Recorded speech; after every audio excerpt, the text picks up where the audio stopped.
السلام عليكم ورحمة الله وبركاته، ومرحبا بكم في حلقة جديدة.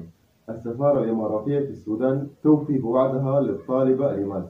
الطالبة ريماز دي يا إخواننا كلنا بنعرفها، اللي هي نجحت في نتيجة الشهادة السودانية وجابت نسبة 92%، وطالبة من أسرة بسيطة شديد جدا جدا. وبعد ما نجحت رفعت مقطع فيديو في السوشيال ميديا، فقالت عايزة يساعدوها عشان تكمل دراستها، لأنها هي من أسرة فقيرة شديد ويتيمة من الأم والأب.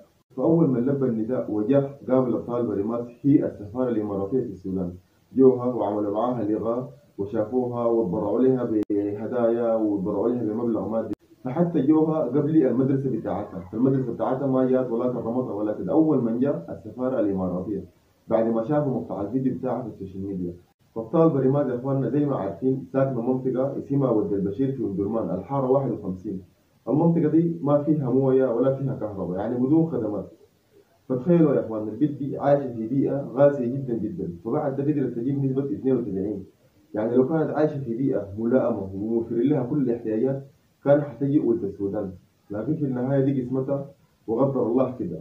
فالمهم السفاره الاماراتيه بعد ما جو زياره للبنت دي وكرموها وساعدوها، شافوا انه المنطقه ما فيها خدمات، فقاموا وعدوها بانه حيحفروا بير في المنطقه دي عشان يوفروا لهم المويه. في اليوم الليلة السفارة أوفت بوعدها، وجو المهندسين عشان يشوفوا الحتة اللي يحفروا فوق البير، وجو مهندسين البيولوجيا عشان يعني يخططوا المحلات ويختاروا المحل اللي يحفروا فوق البير. في بصراحة كده يا إخواننا يعني سبحان الله، يعني السفارة دي ده ما اختصاصه ولا في مجالنا. فده شغل الحكومة شغل المسؤولين إنهم هم اللي يوفروا الخدمات. لكن زي ما عارفين يعني الحكومة في البلد دي بتشتغل بالطبقات، بتشتغل لناس معينين. فالمنطقة دي مهمشة ومعزولة شديد جدا جدا. فالحمد لله يعني السفارة دارت تباشر العمل، ودي والله يا جماعة خدمة كبيرة شديد جدا جدا. دي خدمة إنسانية والله العظيم. يعني ناس يكونوا معزولين وما عندهم موية وما عندهم كهرباء، وتجي توفر لهم الموية. فده عمل عظيم جدا جدا بيدل على انه الحكومه الاماراتيه ما زالوا بيحبوا السودانيين وقلبهم على السودانيين، فدائما بيساعدوا السودانيين ويجيبوا مع السودانيين.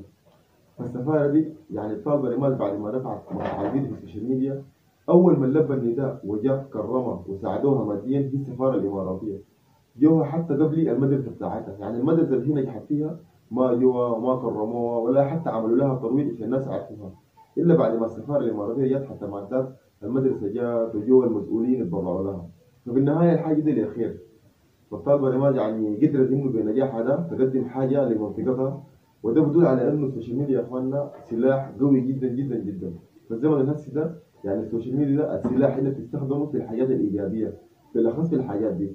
والله السفاره الاماراتيه مشكوره وقدمت خدمه كبيره شديد، وقدمت خدمه يعني حتى الحكومه السودانيه ما قادره تعملها. فشكرا جزيلا للسفاره الاماراتيه، ونتمنى للطالبه ريماس التوفيق.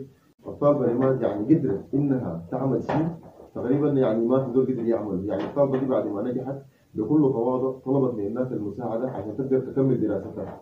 فالناس جات تتحايلت عليها بالتبرعات وبالمساعدات، وحتى قدموا لها في جامعه كليه الطب. فبعد ذاك حتى بواسطه السفاره الاماراتيه دايره تساعد المنطقه كلها، ويوفروا لهم بير عشان الحله تكون فيها مويه ويكون فيها خدمات. فدي من الحياه والله العظيم الجميله جدا جدا.